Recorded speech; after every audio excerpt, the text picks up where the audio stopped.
Your Daily 180, 180 seconds of pure Bible study. As we continue looking at the idea, our nation's pawns of God, we want to look at one way that God does work within the nations, and that is using righteous nations over evil nations.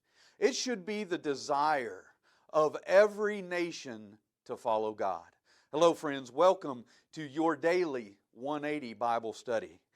However, nations typically don't follow God, as we can see in history. The nation of Israel was to be the righteous instrument that executed God's justice on the evil nations of Canaan.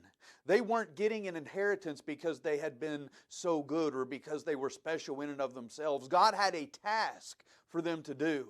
They were to execute judgment, God's judgment, on these wicked and idolatrous nations.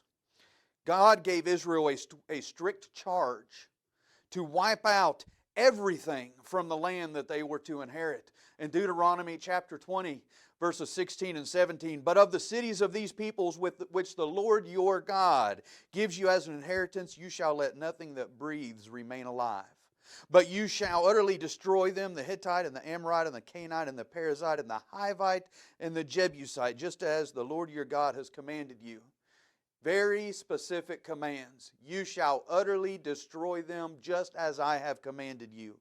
God was using a righteous nation to punish an evil one.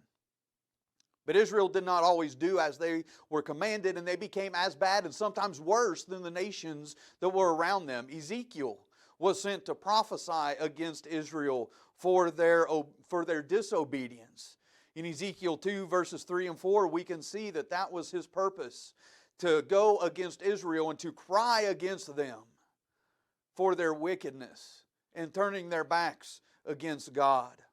Although being used to carry out God's will, Israel still demonstrates that she had the free will to make decisions. And unfortunately, they chose wrong time and time again.